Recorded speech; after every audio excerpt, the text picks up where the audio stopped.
അസ്സലാമു welcome back to daily dishes. ഇന്ന് ഞാൻ നല്ലൊരു അച്ചാറാണ് തയ്യാറാക്കുന്നത്. നല്ല ടേസ്റ്റുള്ളൊരു മാങ്ങ അച്ചാർ. അപ്പോൾ നമുക്കിത് എങ്ങനെയാണ് തയ്യാറാക്കിയെടുക്കുന്നത് നോക്കാം.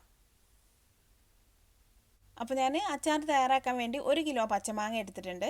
മാങ്ങയൊക്കെ നന്നായിട്ട് ക്ലീൻ ആക്കി എടുത്ത ശേഷം അതിന് പുറത്തുള്ള വെള്ളമൊക്കെ നന്നായിട്ട് തുടച്ച് കളയണം. ഇതിൽ വെള്ളം ഉണ്ടായിട്ടുണ്ടെങ്കിൽ അച്ചാർ പെട്ടെന്ന് കേടായി പോകും.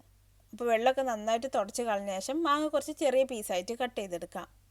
പിന്നെ ചില മാങ്ങയുടെ തൊലിക്ക് ഒരു കയ്പ്പ് ടേസ്റ്റ് ഉണ്ടാവും. അങ്ങനെ ഉണ്ടെങ്കിൽ തൊലി കളഞ്ഞ ശേഷം കട്ട് ചെയ്തെടുക്കാം. കയ്പ്പൊന്നും ഇല്ലെങ്കിൽ തൊലിയോട് കൂടി തന്നെ കട്ട് ചെയ്തെടുത്താൽ മതി. ഇപ്പോൾ ഞാൻ മാങ്ങ ഒക്കെ കട്ട് ചെയ്ത് വെച്ചിട്ടുണ്ട്. അധികം ചെറുതാക്കിയിട്ടില്ല, കുറച്ച് വലിപ്പത്തിലാണ് ഞാൻ കട്ട് ചെയ്തിട്ടുള്ളത്.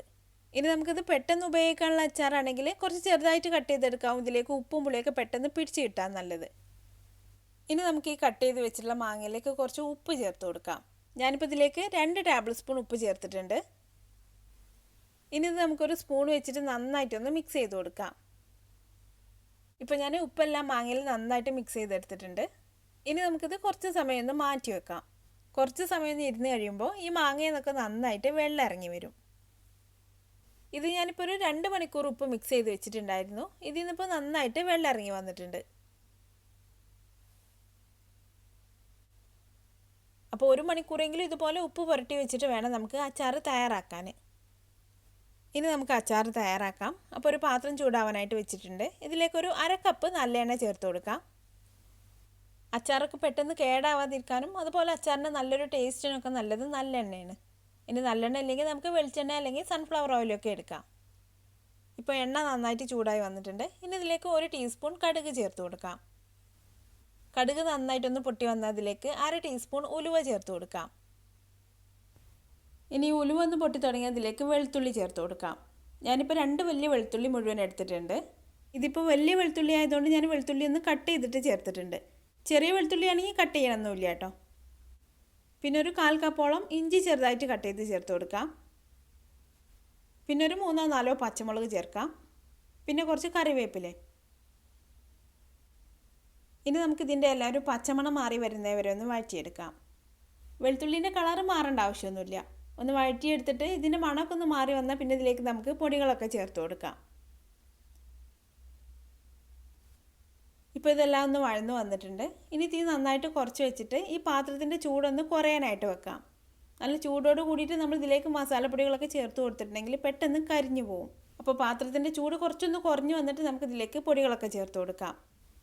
അപ്പോൾ ഇതിൻ്റെ ചൂടൊന്ന് കുറഞ്ഞു വന്ന ശേഷം ഇതിലേക്ക് ഞാനിപ്പോൾ ഒരു 2.5 ടേബിൾ സ്പൂൺ നല്ല എരിവുള്ള മുളക് പൊടി ചേർത്ത് കൊടുത്തിട്ടുണ്ട്. ഇനി അച്ചാറിന് നല്ലൊരു കളർ കിട്ടാനും എന്നാൽ എരിവ് കൂടി പോവാതിരിക്കാനും വേണ്ടി ഒരു 2 ടേബിൾ സ്പൂൺ കശ്മീരി മുളക് പൊടി ചേർത്തിട്ടുണ്ട്. പിന്നെ 1 ടീസ്പൂൺ മഞ്ഞൾപ്പൊടി, 1/2 ടീസ്പൂൺ ഉലുവാപ്പൊടി. ഇത് ഞാനിപ്പോൾ ഉലുവ ചെറുതായിട്ടൊന്ന് വറുത്ത് പൊടിച്ചതാണ്. വറുത്ത് പൊടിച്ചാലാണ് ഉലുവക്ക് നല്ലൊരു മണം കിട്ടുന്നത്. പിന്നെ 1 ടീസ്പൂൺ കായപ്പൊടി. ഇനി നമുക്ക് ഈ പൊടികളുടെ മണമൊക്കെ ഒന്ന് മാറി വരുന്നവരെ കുറച്ച് സമയം ഒന്ന് ഇളക്കി കൊടുക്കാം.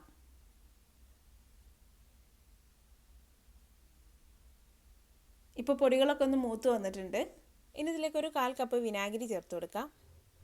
പിന്നെ ഇതിൻ്റെ എരിവും പുളിയൊക്കെ ഒന്ന് ബാലൻസ് ചെയ്യാൻ വേണ്ടി ഒരു ചെറിയ കഷ്ണം ശർക്കരയും കൂടെ ചേർത്ത് കൊടുക്കാം. പിന്നെ ഉപ്പ് നമ്മൾ ഇപ്പോൾ തന്നെ ചേർക്കണ്ട. മാങ്ങയിൽ നന്നായിട്ട് ഉപ്പ് ചേർത്തിട്ടുള്ളതുകൊണ്ട് മാങ്ങ ചേർത്ത് മിക്സ് ചെയ്ത് നോക്കിയിട്ട് ആവശ്യമുണ്ടെങ്കിൽ ഉപ്പ് ചേർത്ത് കൊടുത്താൽ മതി. പിന്നെ നമ്മളിതിൽ വിനാഗിരി ചേർത്ത് കൊടുത്തിട്ട് ഇത് നന്നായിട്ടൊന്ന് തിളച്ച് വരണം. എന്നിട്ട് നമുക്കിതിലേക്ക് മാങ്ങ ചേർത്ത് കൊടുക്കാം. ഇപ്പോൾ ഒന്ന് നന്നായിട്ട് തിളച്ച് വന്നിട്ടുണ്ട്. ഇനി ഇതിലേക്ക് നമുക്ക് മാങ്ങ ചേർത്ത് കൊടുക്കാം. ഈ മാങ്ങയിൽ നിന്ന് ഊറി വന്നിട്ടുള്ള വെള്ളത്തോടു കൂടി തന്നെ ചേർത്ത് കൊടുക്കാം. ഇനി ഇതെല്ലാം കൂടി നന്നായിട്ടൊന്ന് മിക്സ് ചെയ്തെടുക്കാം. നന്നായിട്ടൊന്ന് മിക്സ് ചെയ്ത് നോക്കിയിട്ട് എരിവോ പുളിയോ എന്തെങ്കിലും കുറവുണ്ടെങ്കിൽ ആവശ്യത്തിന് വേണ്ടേ ചേർത്ത് കൊടുക്കാം. പിന്നെ കായത്തിൻ്റെ ടേസ്റ്റ് കുറവാണെങ്കിൽ കുറച്ച് കായപ്പൊടിയും കൂടെ ചേർത്ത് കൊടുക്കാം. നമ്മളെടുക്കുന്ന പൊടികളിലൊക്കെ എരിവിലും ടേസ്റ്റിലൊക്കെ കുറച്ച് വ്യത്യാസങ്ങളൊക്കെ കാണും. അപ്പോൾ നന്നായിട്ടൊന്ന് മിക്സ് ചെയ്ത് നോക്കിയിട്ട് ആവശ്യത്തിന് വേണ്ടത് ചേർത്ത് കൊടുക്കാം. ഇപ്പോൾ ഞാനിത് നന്നായിട്ട് മിക്സ് ചെയ്തെടുത്തിട്ടുണ്ട്. ഇപ്പോൾ നമ്മുടെ അച്ചാർ റെഡി ആയിട്ടുണ്ട്. ഇനി നമുക്ക് തീ ഓഫ് ചെയ്യാം. മാങ്ങ നമ്മൾ കൂടുതൽ സമയത്ത് വേവിക്കേണ്ട ആവശ്യമൊന്നുമില്ല കേട്ടോ. നന്നായിട്ടൊന്ന് മിക്സ് ചെയ്തെടുത്താൽ മതി.